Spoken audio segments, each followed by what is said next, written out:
Bonjour tout le monde, bonjour chers élèves. Donc aujourd'hui je vais présenter une partie du cours le mouvement. Donc le cours le mouvement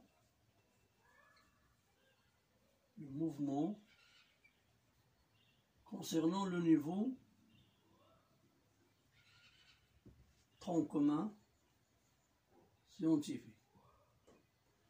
Alors, quand on parle sur le mouvement, donc la première grandeur physique concernant le mouvement, c'est la vitesse. Alors, donc on va s'intéresser seulement sur la vitesse. Alors, pour la vitesse, donc il faut faire attention, on a deux cas pour le mouvement. On a le cas de la trajectoire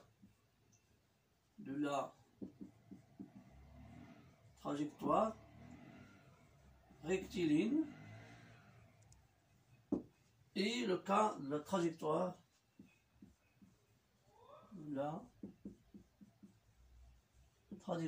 curviligne. Donc une trajectoire rectiligne, c'est-à-dire l'ensemble du point forme une droite. D'accord? En le cas de mouvement curviligne, donc l'ensemble des positions occupées par le corps S ou bien un point M est curviligne. D'accord? Alors,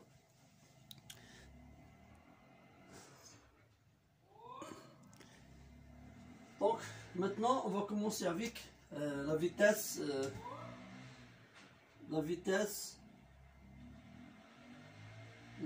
moyenne. La vitesse moyenne. Par exemple, on met ici des positions. Par exemple, on a M0, M1, M2, M3, M4, etc. Alors, ici, comme c'est la même chose ici. Donc, par exemple, ça c'est M0, M1, M3, M2, M3, par exemple, M4. Ça, c'est l'ensemble des positions occupées par le quai. Alors, on choisit par exemple comme la durée d'enregistrement, bien la durée de registre. La durée de temps égale par exemple 20 millisecondes. C'est-à-dire la durée entre deux positions successives et constante égale à 20 millisecondes. C'est-à-dire la durée entre M0 et M1 c'est 20 millisecondes, entre M1 et M2 c'est 20, entre M2 et M3 c'est 20. C'est-à-dire la durée entre deux positions successives est 20 millisecondes. Ça s'appelle la durée d'enregistrement, bien la durée de registre. Alors la vitesse moyenne, par exemple ici, la vitesse moyenne, donc la vitesse moyenne entre, donc la vitesse moyenne entre maintenant deux positions, entre deux positions par exemple M0 et M3, ou bien entre deux instants T0 et T3. Alors Vm égale à M0, M3 sur delta T. Alors M0, M3 est la mesure à partir de l'enregistrement. Ça c'est l'enregistrement. Donc on calcule la distance par ici donc entre M0 et M3. Donc la durée delta T. Donc on a M0, M1 c'est temps. M1, M2 c'est temps. Donc M2, M3 c'est temps. Donc ça c'est temps. Donc on a 3 temps. C'est-à-dire M0, M3 divisé par 3 temps. Et temps égale à 20 millisecondes. Donc si on a par exemple la distance ici en centimètres, donc ça c'est, donc il doit se transformer en mètres et ça transforme en secondes, ce que 21 millisecondes égale à 10 à la puissance moins 3 secondes. Donc la vitesse donc exprimée par mètre par seconde. D'accord? Alors ça c'est pour la vitesse moyenne.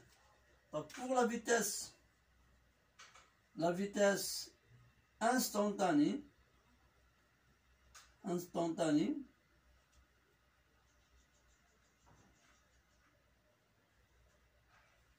la vitesse instantanée, c'est-à-dire à l'instant. Par exemple, je veux calculer la vitesse à l'instant ti, ou bien la vitesse en position mi, ou bien la vitesse vi. Donc, par exemple, ça c'est ti. Donc l'instant ti, il est encadré par l'instant ti plus 1 et ti moins 1. Ou bien la position mi, il est encadré par mi plus 1 et mi moins 1. D'accord? Alors, donc vi égale, donc on veut calculer la distance ici en mi. Donc on prend m0 mi moins 1, mi plus 1, donc mi moins 1, mi plus 1, divisé par 2 temps. Ça c'est temps et ça c'est temps, on a deux temps. Donc par exemple, on veut calculer la vitesse, par exemple V2. Donc 2, il est encadré par M1 et M3. D'accord? M2 encadré par M1 et M3. Donc on prend M1, M3 divisé par 2 temps. Donc on a toujours 2 temps ici. D'accord? Ça c'est la vitesse instantanée. Donc si on veut faire la même chose pour le mouvement dans le cas de la trajectoire rectiligne, donc la vitesse, la même question, donc la vitesse moyenne entre M0 par exemple et M4, on fait la même chose, bien M3, même question. Alors ça, il faut faire attention que la vitesse moyenne ici, Vm égale de M0 M3 divisé par delta T. Mais il faut faire attention que ici, il faut faire la différence entre M0 M3 comme ça et l'arc M0 M3. Donc il faut mettre ici comme ça. D'accord? Donc la distance, l'arc, ça c'est arc. D'accord? Divisé par delta T. Alors, comment on peut mesurer l'arc M0, M3? Donc on prend un fil ici, on met sur la trajectoire, comme ça, et on la mesure grâce à une règle. Ou bien, on divise la trajectoire, on divise sous forme des parties, par exemple, ça c'est M0, M1, et on ajoute cette partie, puis cette partie, puis, donc, c'est-à-dire on divise la trajectoire, on divise l'arc sous forme des segments, on divise l'arc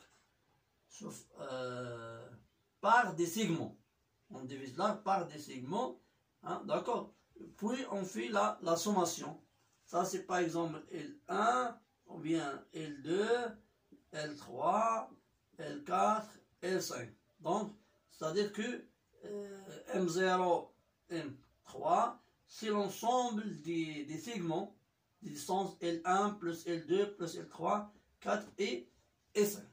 D'accord? Donc, c'est la même chose pour la vitesse instantanée. Donc, pour la vitesse instantanée, c'est la même chose. Donc, instantanée. Donc c'est la même chose, donc V, par exemple V2, on met M1, M3, parce que 2 il est encadré par M1 et 3, divisé par 2 temps. Mais on fait ici un arc.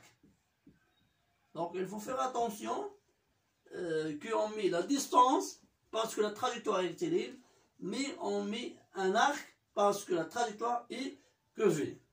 Alors maintenant, on passe cas de mouvement rectiligne uniforme. Alors, dans le cas de mouvement rectiligne uniforme, par exemple, Par exemple, dans le cas de mouvement rectiligne uniforme, donc, cas de mouvement rectiligne uniforme. Donc, mouvement rectiligne uniforme. Rectiligne uniforme. Donc, premièrement, comment on peut montrer que le mouvement est rectiligne uniforme? Donc, on a deux choses à montrer. Premièrement, que la trajectoire est la trajectoire est rectiligne. La trajectoire est rectiligne. Donc, ça que. Donc, comment on peut montrer que la trajectoire est rectiligne? Si toutes les positions occupées par les positions occupées par le corps S, ils forment une droite. Ils se forment d'une droite. Donc, deuxièmement, que la vitesse est constante. Que la vitesse V est constante. Donc ça, on peut montrer ça soit on calcule les positions, on calcule la vitesse dans différentes positions. On montre que E1 égale à F, par exemple F, V1 égale à F2 égale à jusqu'à F, par exemple V4. Ou bien on voit que, ou bien on observe que les distances parcourues,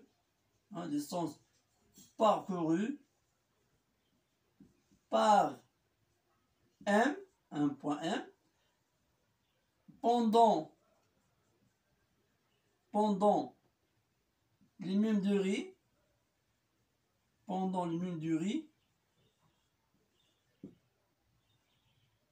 sont égales. Donc, pour montrer que la vitesse est constante, soit on calcule les vitesses dans différentes positions, ou bien on observe que les distances parcourues par M pendant les mêmes durées de temps, le temps d'enregistrement, sont égales. Alors, exemple. On met ici un exemple, ici. Donc, par exemple, donc ça c'est, par exemple, cette trajectoire, comme ça. Donc, ça c'est même 1 cm, comme ça. Donc ça c'est, par exemple, M0. Donc ça c'est 1 cm. Donc M0. Donc M0 par exemple. M1, M2, M3, M4, etc. Donc ça c'est, on a dit que ça cm. Alors, on voit que M0 et M1 égale à M. Donc le taux d'enregistrement par exemple égale à 20 millisecondes. C'est-à-dire de M0 et M1, donc le corps, donc on a la distance, la durée 20 millisecondes, M1, M2, 20 millisecondes, etc. On voit que M0 et M1 égale à M1 et M2 égale à M3, M4 égale à M3, M5. Donc c'est-à-dire la vitesse est constante. On a la trajectoire. Donc la trajectoire est rectiligne parce que ces positions forment une droite et la vitesse constante. Alors pourquoi? Parce que M0, M1 égale à M1, M2, etc. D'accord? Alors, maintenant, donc pour étudier ce mouvement, donc il faut faire attention qu'il faut choisir l'origine. Il faut choisir l'origine d'espace.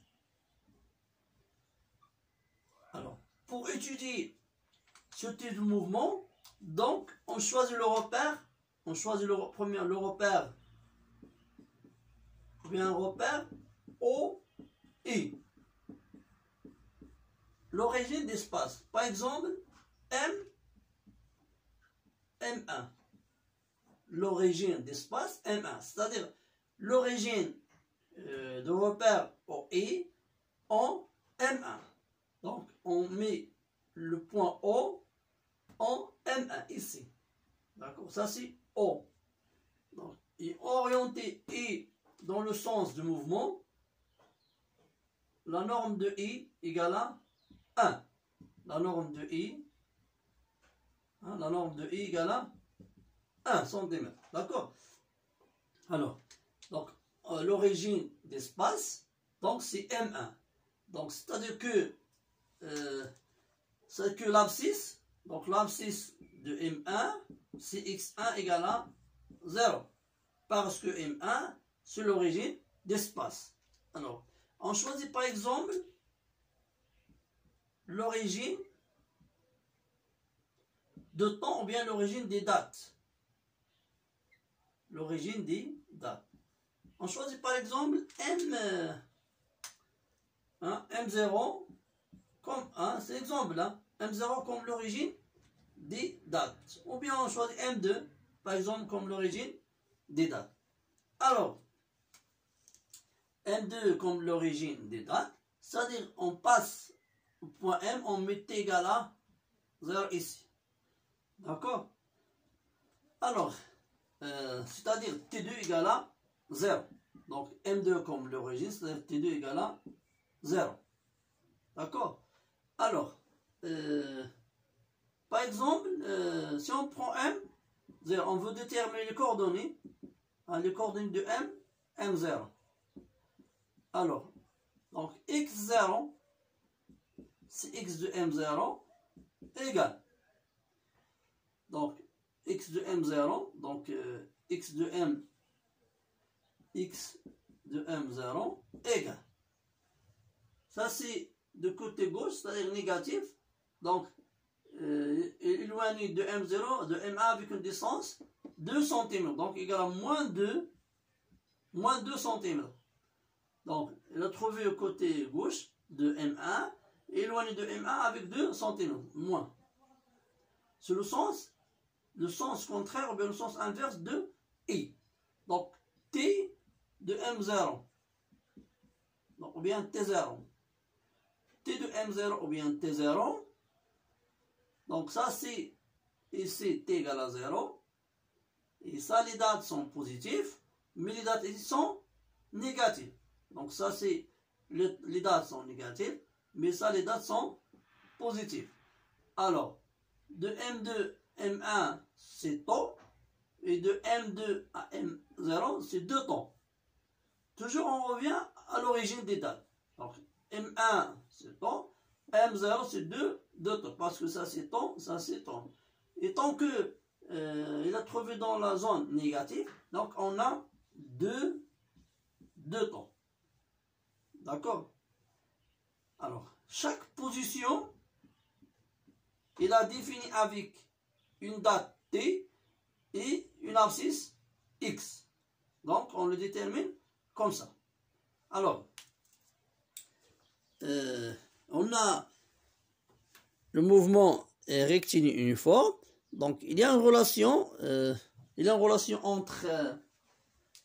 entre la position et la date. On dit que chaque position M, il a défini avec une abscisse X et l'instant T. Alors, il y a une relation entre X et T. Ça s'appelle l'équation horaire. Ça s'appelle équation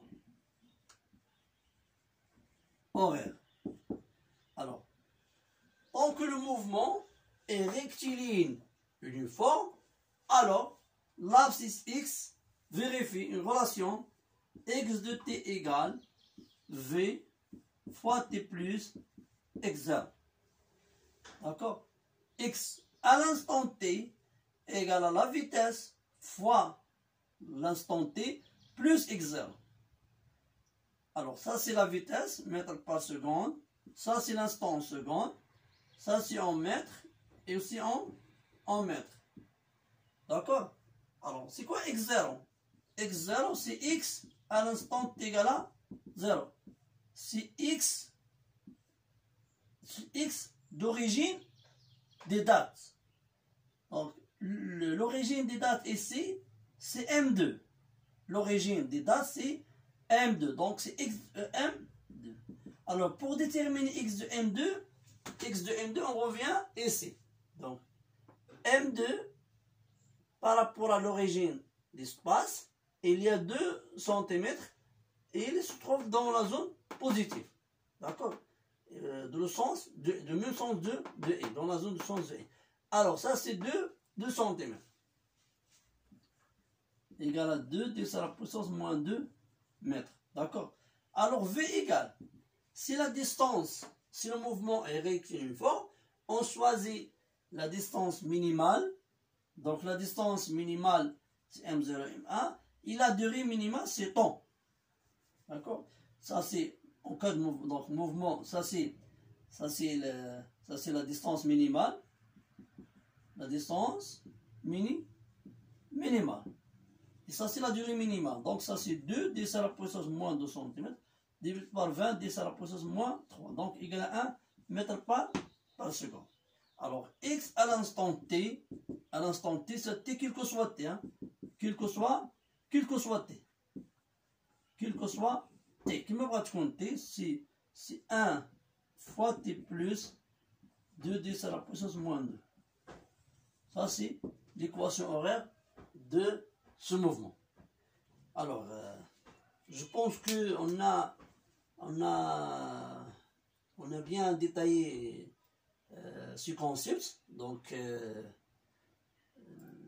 on a différencié entre la vitesse dans le cas de mouvement rectiligne, dans le cas de mouvement curviligne. On a déterminé la vitesse moyenne et la vitesse instantanée. Puis, donc, on s'intéresse seulement au mouvement de rectiligne uniforme. On a montré que le mouvement, on a su comment montrer le mouvement est rectiligne uniforme. Puis, comment établir l'équation horaire. C'est l'équation qui est entre l'abscisse et la date T. Donc, si vous avez des questions, vous pouvez les laisser dans les commentaires. Alors, bonne chance.